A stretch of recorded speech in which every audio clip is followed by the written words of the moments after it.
Well, hello there. My name is HW.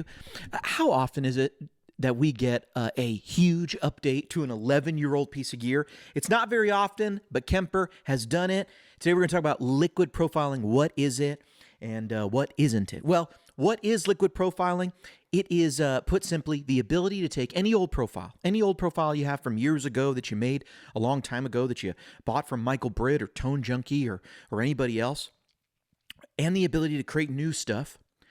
You can, of course, create a liquid profile, but it's the ability to take any profile, new or old, and apply an accurately modeled sort of tone stack and gain control interaction so that when you're playing a deluxe reverb, you get the accurate controls of a deluxe reverb.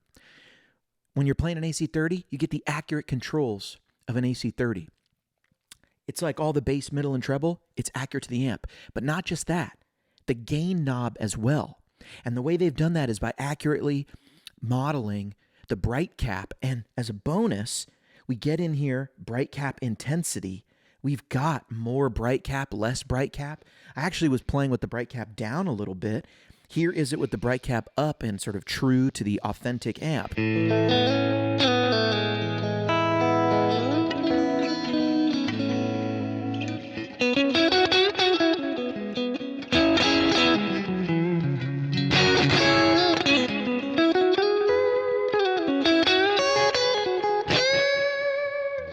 Beautiful, beautiful stuff. And so what does it do? And why is it cool? Well, it gives me the ability to then take my my Strat here, and I can have my deluxe reverb down real clean.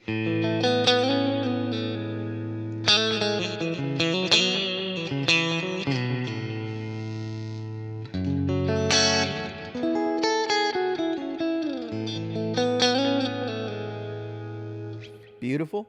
I can turn it up to 5 where I really like it, you know?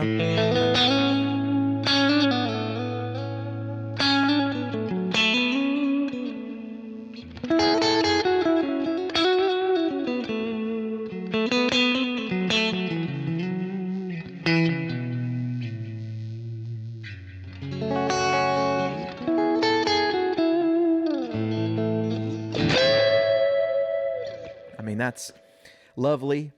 And of course, you can turn it all the way up. Get a little tube screaming action, put it on the neck.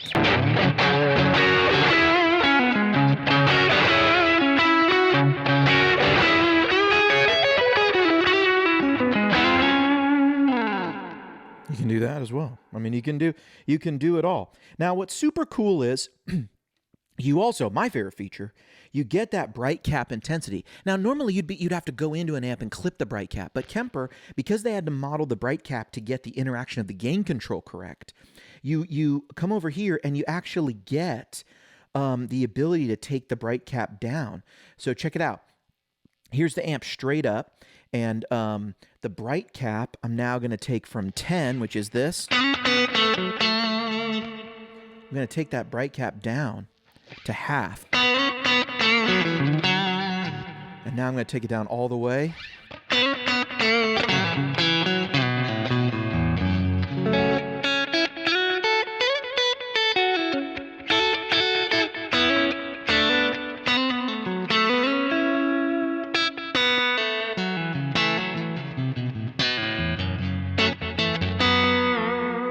Man, that is cool. I like that. It's like just a different type of presence kind of control. Now, you might be wondering, HW, how do I create these liquid profiles? I don't profile all my amps, and you got a bunch of amps, and I only have 2 amps, and one's a Kemper. What do I do? Okay, take any old profile you got, and if you know the settings, or you roughly know the settings, or you just want to mess around and play with it, here's what you do. That's a liquid profile. And let me pull up a non-liquid profile. Here's N3. Here's an old profile I made forever ago, Deluxe Verb N3. All you got to do is come under here. You take any old profile. You come under here, under amplifier section.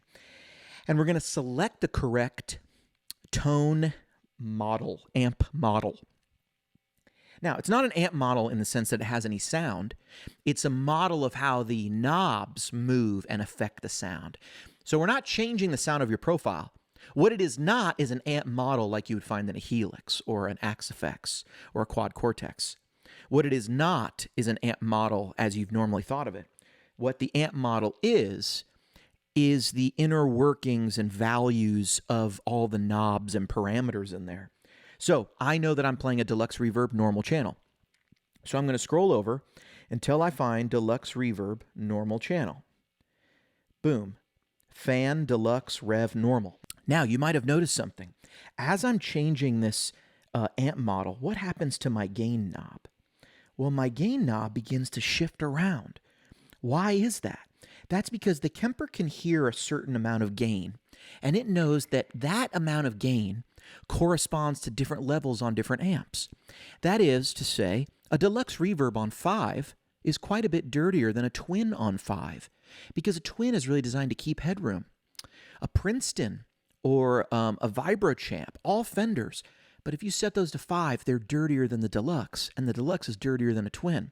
So the Kemper hears a certain amount of gain, and it calls that generic gain 2.5. 2.5 was the gain that I started with when we had the generic Kemper controls. But now that I'm assigning an amp model, the Kemper listens and says, aha, if you're telling me that profile's a deluxe reverb, I know that deluxe reverb with that amount of gain, that's a deluxe reverb on 5.5. I know it. Can I tell you something, how I know that this thing is accurate? That gain knob is straight up and down. I know how I set up Fenders. I know that that N3 profile, every 3 profile on a Fender that I've ever created has been the gain knob on 5.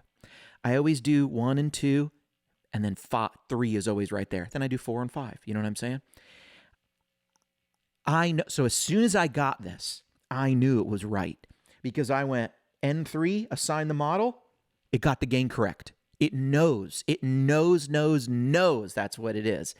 And I love that. Here I have my deluxe reverb. I've now assigned a model. But the other thing they ask you for, and it's good if you have it, you can get away with it if you don't, but if you want the most accuracy, you're going to want to come under amplifier, and you're going to want to go to this EQ, bass and treble. And the Kemper is asking you, well, tell me what the parameters are that you profiled the amp. Now, I know that for me, I did it at 6 and 4.5.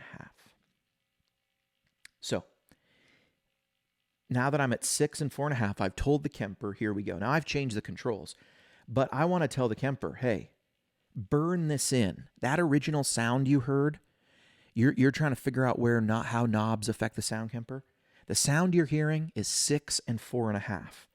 I burn it in, and boom, it says new settings burned. Now, my settings haven't changed, but the Kemper knows, well, if the sound I was listening to, because I have a modeled tone stack, and I understand what happens to the sound of the amp as I turn the knobs, if you told me that was 6, then I know that must be 5.5, that must be 4.8, that must be 4.2. Because I gave it a reference point, it has a place to sort of anchor itself and say, okay, I know what happens on that tone stack because it's accurately modeled if you turn it down 2 blips or turn it up 3 blips. Because you told me where to start, I can now accurately give you the sound of the amplifier. So on a 65 Deluxe Reverb, we get 65 Deluxe Reverb controls. Check it out. Here is...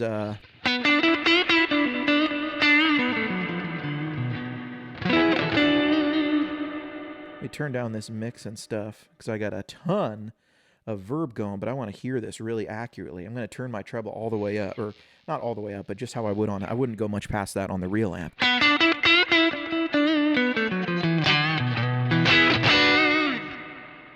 It sounds right to me because that normal channel is warmer, and that's how I would brighten it up.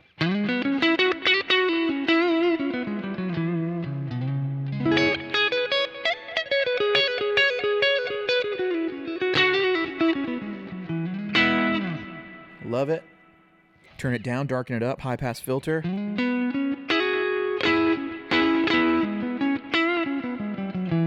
That's right. On a normal channel, you get that. You get that darker, warm kind of Fendery sound. Let me scoop out the bass here.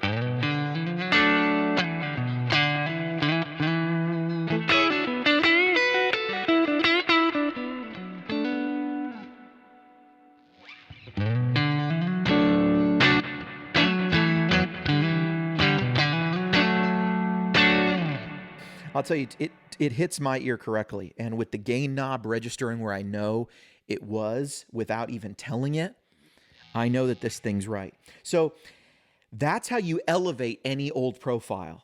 So you can do that. Now, I don't have all the settings of all my stuff. I will sort of redo some things with my settings that I have recorded. But, you know, if you're like me, your brain already went to, how can I break this thing? How can I put a really cool, like, Fender, you know, amp together with a AC30 top boost tone stack? Sounds the same. Why would it sound the same? Because I haven't changed any controls yet. But let's do the cut. Let's cut it a lot. We're cutting tons of high end. Now let's take the cut off.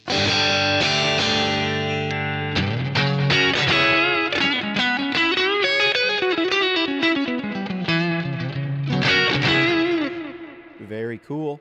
Let's boost the bass now, because I know that on this tone model, there's a lot of mids in the bass. How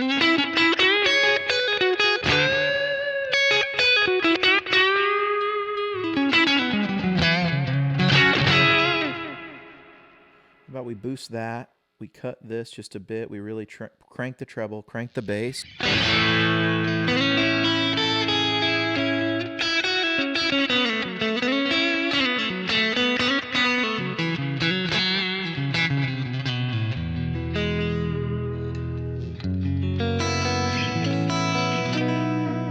Still sounds like a deluxe, but I get lots of like other control on it.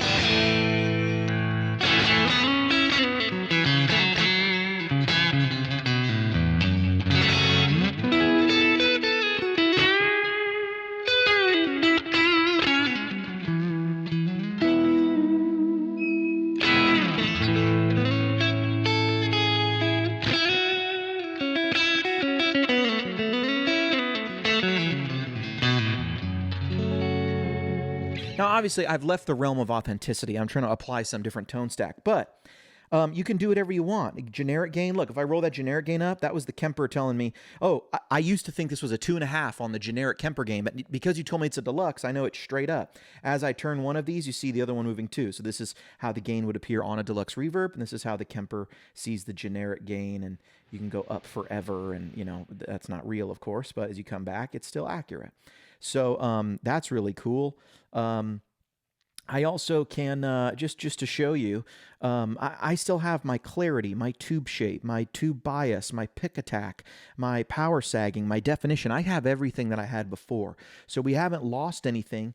We've just gained the ability to do things that are really cool. Now I'm gonna exit this profile, and then I'm gonna come back to it, just so I get the authentic thing back. And now you can see I'm back at fan trem. They call it trem channel. I call it vibrato channel, and it sounds like $1,000,000. I've been HW, and that is that's what liquid profiling is.